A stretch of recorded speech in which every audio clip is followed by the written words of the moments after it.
This channel does not promote any violent, harmful, or illegal activities. All content provided by this channel is meant for an educational purpose only. উত্তপ্ত বাংলাদেশ, অশান্তি ক্রমশ লেগেই রয়েছে। বাংলাদেশের মানুষ বারবার ফিরে আসছেন এদেশে এবং এদেশে আসছেন তার পেছনে অনেকগুলো কারণের মধ্যে একটা বড় কারণ হচ্ছে জিনিসপত্রের দাম ব্যাপক হারে বেড়ে গেছে। বাংলাদেশ থেকে যশোর থেকে আসছেন, কি অবস্থা, জিনিসের দাম কেমন? মোটামুটি দাম বেশি দাদা। কীরকম? যেমন আলু 100 টাকা কেজি। আর আমরা জন খাটা মানুষ, আলু 500 টাকা ইনকাম করলে 100 টাকার আলু কিনলে আর 400 টাকার কি বাজার করবো বলেন? বাকি জিনিসগুলোর দামও কি একইভাবে বেড়ে যাচ্ছে? মোটামুটি আছে, ওই কায়দাই আছে। আচ্ছা, ওই কায়দাই আছে দাদা। তাহলে আপনারা চলছেন কিভাবে ওখানে? এখন খুব কষ্টের পরে চলতেছি দাদা। তেমন ভালো না, তেমন খারাপও না, আছি মানে না মরে বেঁচে আছি। 3 বেলা খাই, 2 বেলা খাইতেছি। দুবেলা খেতে হচ্ছে? হ্যাঁ, কি করবো? আলু যদি 100 টাকা দিয়ে কিনে 500 টাকা জন খাইতে, আমার মতন মানুষের 100 টাকা 1 কেজি আলু লাগে। আমার 6 জন মানুষ, তো 100 টাকার আলু কিনলে আর মাছ তরি তরকারি কি দিয়ে কিনবো বলেন দাদা? অন্যান্য জিনিসের দাম কীরকম আছে, ওগুলাও ওই রকমই দাম আছে। চাল ডাল? চাল ডালও আগের মতনই আছে, চলতেছে।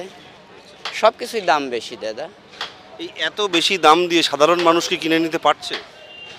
কষ্ট হচ্ছে সাধারণত মানুষের, খুবই কষ্ট হচ্ছে। বেশিরভাগ মানুষ কি ওখান থেকে এখানে চলে আসতে চাইছে? এখন এ তো 71 সালের থেকে আসছে, আইসেই যাচ্ছে, এখনও যাবে। যতদিন হিন্দু বাংলাদেশে আছে আসছে, আইসেই যাবে, আসছেইছে। মানে অত্যাচারের পাশাপাশি জিনিসপত্রের দাম, দ্রব্যমূল্য বৃদ্ধি, এটা একটা বড় সমস্যা। একটু সমস্যা আছে দাদা। এই সমস্যার নিস্তার কি? নিস্তার আমাদের দেশের তো সরকার নাই, যার জন্য তো এরকম হচ্ছে। যদি বটগাছ থাকে তাহলে ছোট ছোট ডাল ওগুলা ছায়া দিয়ে রাখলেও একটু থামানো যায়, তো ওগুলা তো নাই। এই দাদা, আমার আর ব্যাপারে কিছু নাই দাদা।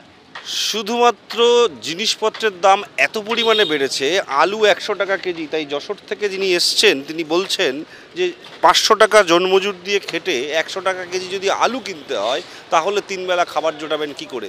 বাংলাদেশের হাল ক্রমশ খারাপ হচ্ছে, দ্রব্যমূল্য বৃদ্ধি হচ্ছে এবং এই সুযোগ সন্ধানী কিছু মানুষজন এই সময়ে এই সিচুয়েশান থেকে তারা আরও বেশি সুযোগ সন্ধানী বলে সুযোগ নিচ্ছেন।